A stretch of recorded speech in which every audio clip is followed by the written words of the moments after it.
Hey guys, Jenna here. I cover a variety of alternative and eco-friendly lifestyles in these videos, but this is the first time I've ever featured a couple who's trying to achieve zero waste. And while they're limiting their impact on the earth, they're also living in a teeny tiny house. Let's dive right into this week's video tour. Make this house our tiny home.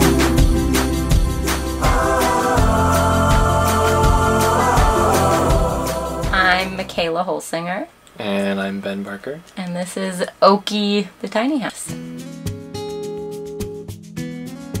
We've been living in Oki for about 15 months now. Oki is 18 feet long, about 8 feet wide. Our house doesn't bump out over the wheel wells, so it's pretty tight, easy to travel with. Our total square footage is about 133 square feet. We had really wanted to make less impact. We wouldn't be able to afford a 30-year mortgage in Seattle, basically, but that idea felt really scary and something that we didn't really want to do at the time. Very coincidental, I went and had coffee with an acquaintance of mine. He mentioned during our meeting building a tiny house, and I said, oh, you know, Ben and I would love to talk to you about building your tiny house. We have plans to build a bus. And he said, my tiny house is for sale, do you want to buy it? And then within 4 months, we were living in this house. We've done a bunch of sort of updates. When we moved into this house, the entire house was this wood colored. We wanted to kind of tone the log cabin vibe down a little bit. Painted the walls white. We brought some of that blue into the kitchen.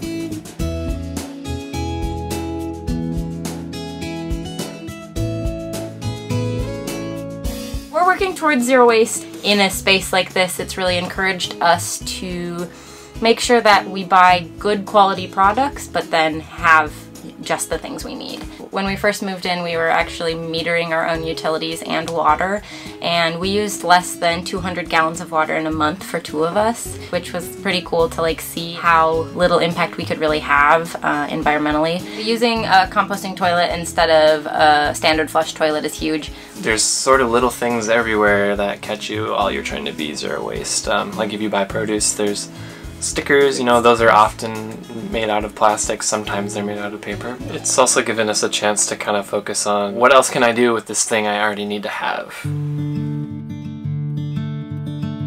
Come on in, you can see Oki. Oki means, or Okialism means the awareness of the smallness of your perspective, and so we named the house Oki. This is the nook. We spend most of our time here.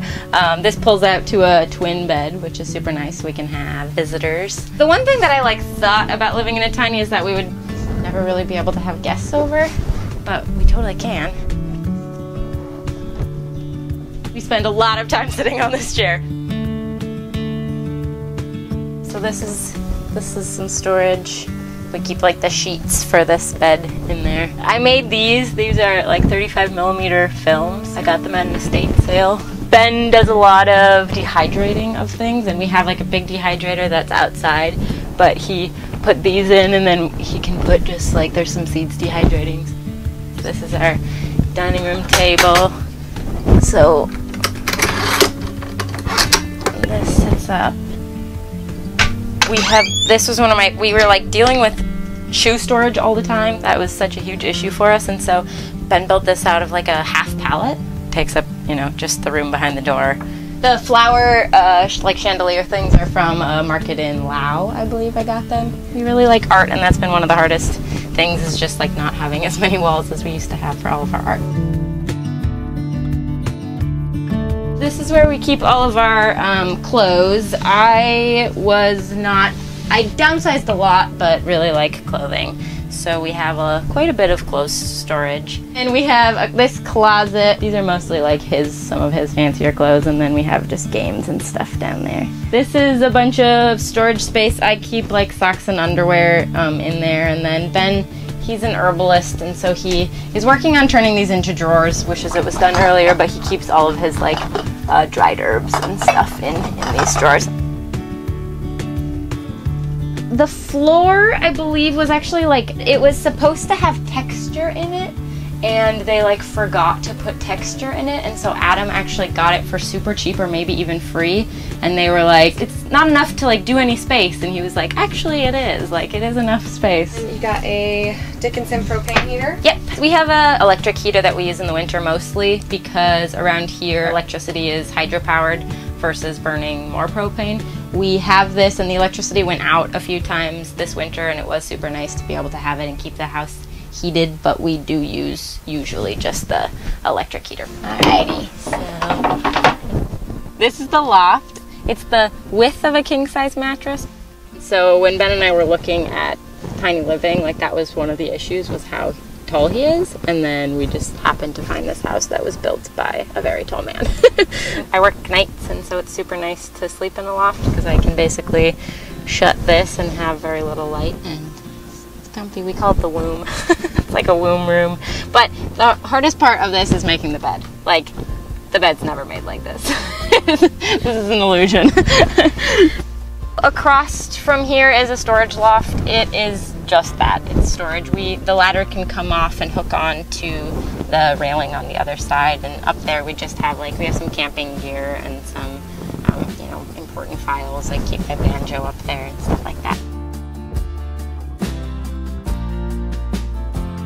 Alrighty, this is our bathroom. It's tiny, but it works. We have the giant Sunmar composting toilet. This can hold up to like 6 months of bulk, and then you can turn it here, and then you actually can drop it into a tray at the bottom and bring it out as finished compost.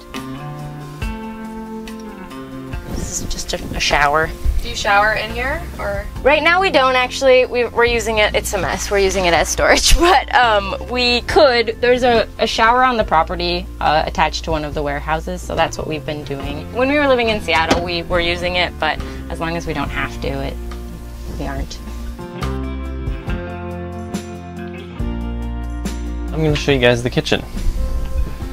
I do a lot of cooking, fermenting, kind of stuff stashed everywhere. Kind of a journey to always work a lot with like what needs to be refrigerated, and luckily now I work at a farm and we have a garden too, so I can get a lot of fresh stuff and not have to make extra trips to the store during the week. This is our spice rack. It's actually an old Coca-Cola glass bottle case.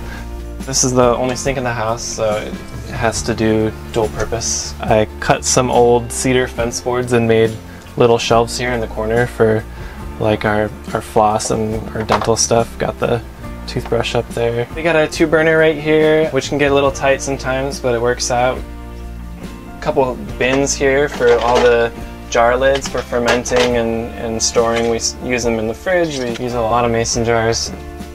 We got the tiny, super tiny fridge down here. Just so happens to work really well with the size storage containers that we have. This is kind of a cool thing. We have a lot of people call them unpaper towels. We call them kitchen cloth. It's nice because you can use it more than a paper towel, and then you just launder it. One of the other things we try to do is use reusable containers and buy out of bulk so we can reduce our waste, especially if it's plastic waste. Do you ever cook together in here? Never, no. It's pretty much impossible. I actually I get a little territorial sometimes, like if I'm already in here and Michaela needs anything, I'm like, no, go sit down, what do you need? Like, you can't be in here right now, too many things going on.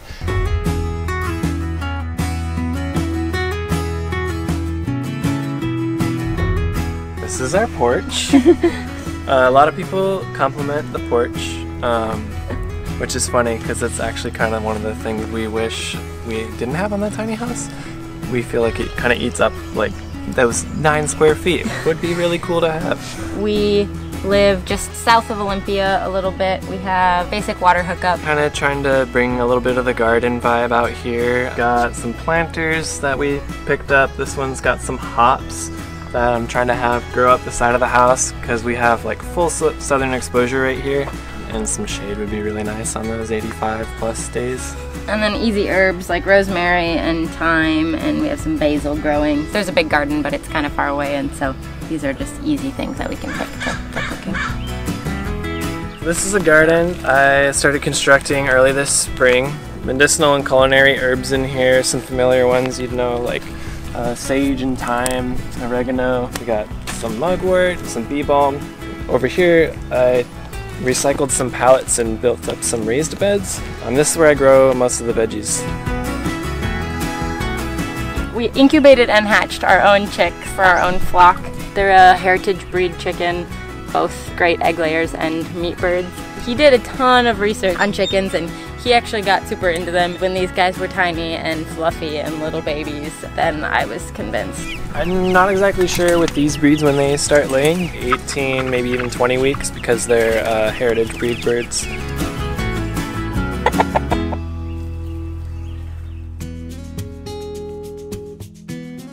Prior to moving into the house, I had a lot of tearful nights of just being like, what if we hate it? And like, what if we, and that hasn't been it at all. It's super nice to have outside space, obviously, but I don't know, we do really well together. Yeah.